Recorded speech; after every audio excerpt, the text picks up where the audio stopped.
இதுவரைக்கும் நம்ம வீட்டு கிச்சன் சேனலை சப்ஸ்கிரைப் பண்ணாதவங்க கீழே உள்ள ரெட் கலர் சப்ஸ்கிரைப் பட்டனை ஆன் பண்ணிக்கோங்க. பக்கத்தில் உள்ள பெல் பட்டனையும் ஸ்டார்ட் பண்ணிக்கோங்க. This is my humble request. உங்களுக்கு என்னோட வீடியோஸ் உடனே வரும். அனைவருக்கும் வணக்கம். இன்றைக்கு நம்ம பார்க்க போற சமையல் குறிப்பு சின்ன வெங்காயமும் இப்ப நம்ம முருங்கைக்காவும் சேர்ந்து ஒரு புளிக்குழம்பு எப்படி பண்றதுன்னு பார்க்கலாம். இது ரொம்ப டேஸ்டா இருக்குங்க. இது எங்க அம்மா பண்ற ரெசிபி. நான் வந்து சின்ன வெங்காயம் ஸ்பெஷலா இங்க ஒரு கேரளா கடையில இப்ப புதுசா திறந்திருக்காங்க, அங்க இருந்து வாங்கிட்டு வந்திருக்கேன்.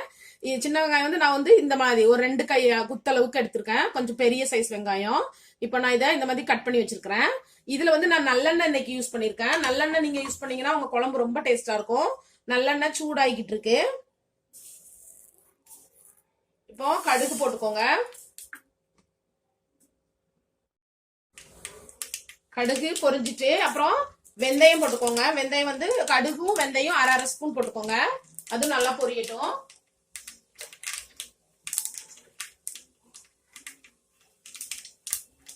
அப்புறம் வந்து ரெண்டு வத்தலை இப்படி கிள்ளி போட்டுக்கோங்க.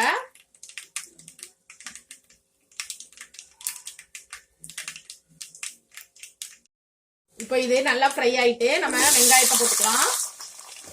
வெங்காயம் வந்து கொஞ்சம் அதிகமா நான் யூஸ் பண்ணிருக்கேன். சின்ன வெங்காயம் ரொம்ப டேஸ்டா இருக்கும், உடம்புக்கு ரொம்ப ரொம்ப நல்லது சின்ன வெங்காயம்.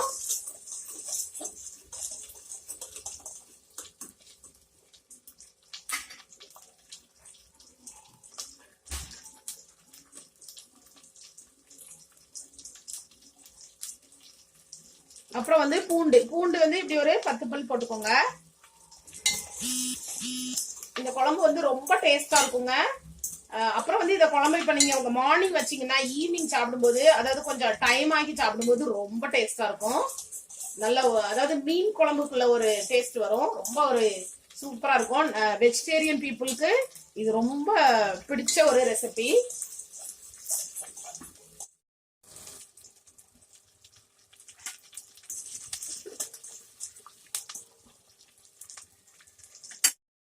இப்போ வெங்காயம் வந்து ஓரளவு இப்படி வதங்கிட்டு, இப்ப நான் வந்து 2 தக்காளி, சின்ன தக்காளி 2 தக்காளிய சின்னதா இப்படி கட் பண்ணி போட்டிருக்கேன். இப்ப இதுவும் நல்லா வதங்கட்டும்.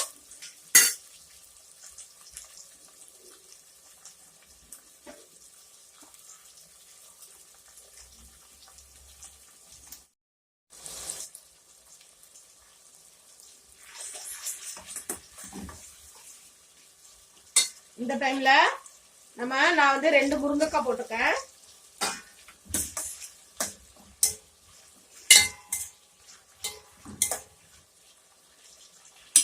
நீங்க வந்து சின்ன வெங்காயத்தை 2ஆ கீறி போட்டா போதும். சின்னதா கட் பண்ணணும்னு அவசியம் இல்லை. ரொம்ப சின்னதா இருந்தா அப்படி முழுசாவே போட்டுக்கலாம்.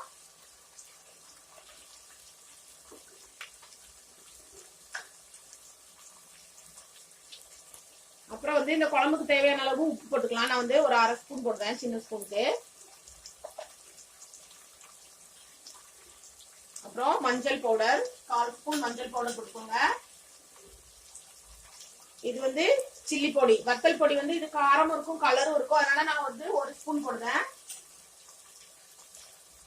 அப்புறம் வந்து கொத்தமல்லி பொடி 2 ஸ்பூன் போட்டுக்கலாம். உங்கள்கிட்ட காரக்குழம்பு மசாலா இருந்ததுன்னா, அந்த மசாலா பொடி இருந்ததுன்னா அது போட்டுக்கலாம். அப்படி இல்லைன்னா சாம்பார் பொடி கூட போட்டுக்கலாங்க. அதுவும் இல்லைன்னா இந்த மாதிரி 3ஐயும் போட்டுக்கோங்க. இந்த குழம்பு ஆக்சுவலி இது நிறைய பேருக்கு தெரிஞ்ச ரெசிபி, தெரியாதவங்களுக்கு ரொம்ப யூஸ்ஃபுல்லா இருக்கும். ரொம்ப டேஸ்டா இருக்கும் இந்த குழம்பு. வெறும் ஒயிட் ரைஸ் அப்பளம் போதும், வேற எதுவுமே வேண்டாம் உங்களுக்கு.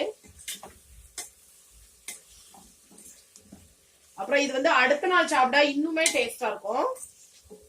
இப்ப நம்ம இத தண்ணி எதுவும் ஊத்த வேண்டாம், இப்படி லைட்டா நல்லா வதக்கி எடுத்துக்கிடுவோம். நல்லா மூடி வச்சு ஒரு 5 நிமிஷம் இந்த ஆயிலையே அப்படி வதக்கி எடுத்துக்கலாம். ஓகே, இப்ப நான் வந்து ஒரு அரை டம்ளர் தண்ணி ஊத்தி இருக்கேங்க. நான் அந்த தண்ணி ஊத்தும் போது பை மிஸ்டேக்கா வீடியோவை ஆன் பண்ணாம இருந்திருக்கேன், ரொம்ப சாரி. ஏன் நம்ம தண்ணி ஊத்துதோம் அப்படின்னா, புளி தண்ணி ஊத்துனா சீக்கிரம் இந்த முருங்கைக்காய் வந்து வேகாது.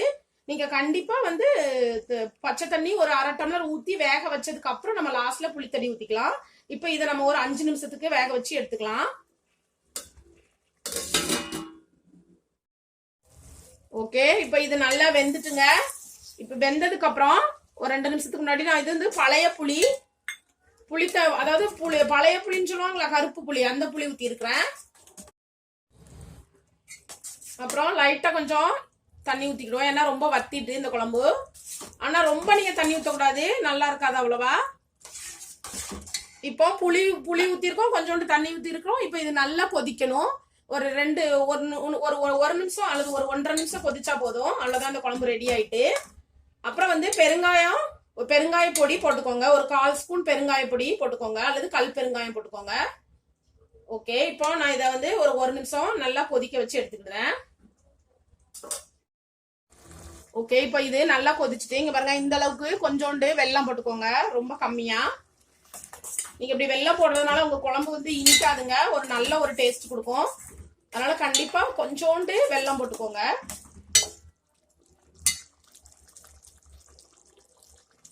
இப்போ இது ரெடி ஆயிட்டு நான் கேஸ் ஆஃப் பண்ண போறேன். கொஞ்சோண்டு கொத்தமல்லி எல்லாம் தூவிக்கோங்க. இந்த குழம்பு நீங்க இன்னைக்கு நைட்டு பண்ணுங்க, ரொம்ப டேஸ்டா இருக்கும். அடுத்த நாளைக்கு ரொம்பவே டேஸ்டா இருக்கும். அப்புறம் லஞ்சுக்கு ஒருவேளை இருந்தது அப்படின்னா கொஞ்சோண்டு இருந்தா கூட பரவாயில்ல, ரொம்ப டேஸ்டா இருக்கும் இந்த குழம்பு. நிறைய ஊத்தி சாப்பிடணும்னு அவசியம் இல்ல, லைட்டா ஊத்தி சாப்பிட்டாலே போதும், ரொம்ப சூப்பரா இருக்கும். அப்புறம் வந்து நீங்க ரைஸ்ல உப்பு இல்லாம பொங்கிட்டு இந்த மாதிரி குழம்பு சாப்பிட்டீங்கன்னா அவ்வளோ ஒரு டேஸ்டா இருக்கும். இப்ப நான் இதை கேஸை ஆஃப் பண்ணிடுறேன்.